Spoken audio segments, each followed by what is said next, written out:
कांग्रेस के वरिष्ठ नेता राहुल गांधी ने एक बार फिर से हाइड्रोजन बम फोड़ने की बात करी और उन्होंने ये कहा है कि बिहार को जानबूझकर उपेक्षित किया गया। उत्तर प्रदेश सरकार में कैबिनेट मंत्री जयवीर सिंह हमारे साथ मौजूद हैं। बिहार में उन्होंने कहा कि तमाम तरीके की योजनाओं से उसको पीछा रखा गया है। चुनाव भी चल रहे हैं, आप लोग भी जाके तमाम उपलब्धियों को गिनाने का प्रयास कर रहे हैं। तो ये राहुल गांधी का ये बयान है कि आपको लगता है कि कुछ हलचल पैदा करेगा?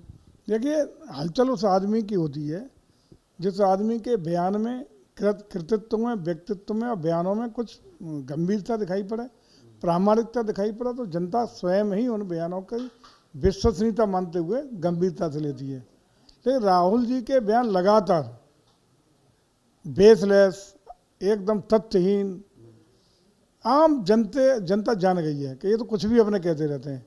तो इसलिए देश की जनता ने इनके बयान को भी गंभीरता से लेना बंद कर दिया है। अच्छा, ये आई लव मोहम्मद के बाद जो है तमाम तरीके के प्रदर्शन भी हुए। अब जो है वो आई लव महादेव के भी वाराणसी में पोस्टर लगे और ये कहा जा रहा है कि सनातन के जरिए जो है वो कट्टरपंथियों को जवाब दिया जा रहा है। क्या ज़रूरत हो रही है इसकी?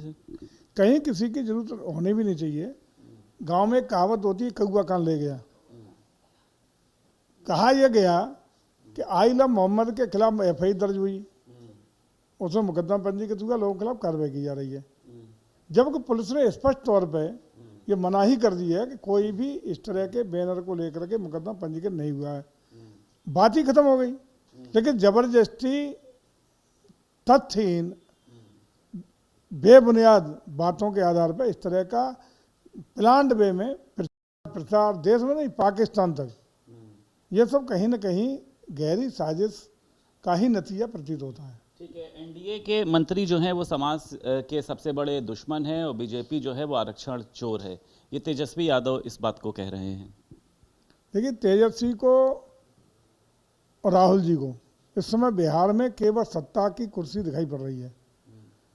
बेबुनियाद, बेवजह के आरोप, बेवजह की बातें, बेसिर पैर के तथ्यहीन मुद्दा विहीन बेसरोकार के बातें और बयानबाजी करने का लगातार काम कर रहे हैं। और एन के पैकेट केवल उनका है कि जनता को किस तरह मूर्ख बना के, बिहार के लोगों को गुमराह करके सत्ता कैसे हथियाई जाए, इसके लिए वो आतुर हैं। अच्छा, अखिलेश यादव आजम खां से मुलाकात करने जाएंगे, हालांकि काफ़ी दिन बाद मुलाकात करने जा रहे हैं क्योंकि आजम खां आज दिल्ली जा रहे हैं।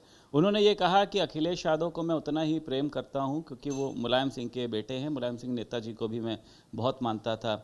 उन्होंने ये भी कहा कि मैं कोई बिकाऊ नहीं हूं जो मैं कहीं पर भी चला जाऊंगा, मतलब बीएसपी में जाने को लेकर उन्होंने कहा है।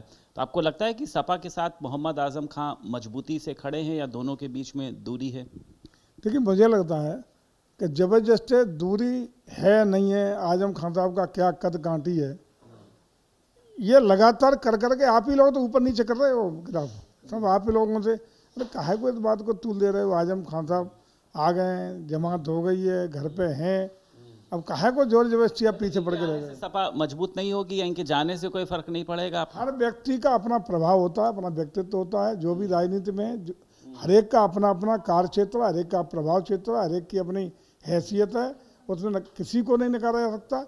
लेकिन ये जबरदस्ती मीडिया ट्रायल कर करके लोगों का कद कांटी घटाने बढ़ाने का काम आप लोग जबरदस्ती करते रहते हो। लद्दाख में ये जो सर हिंसा हो रही है, कह रहे हैं कि जेनजी के माध्यम से भड़काया गया, जो सोनम वांगचुक हैं, विदेशी फंडिंग हो रही है, कार्यालय को भी आग में झोंकने की बात सामने आई है। इसको किस तरीके से देखते हैं? कल की घटना को लेके बहुत ही दुखद घटना हुई है, संवेदनशील क्षेत्र है और इस तरह की घटना निश्चित रूप से गंभीर घटना है।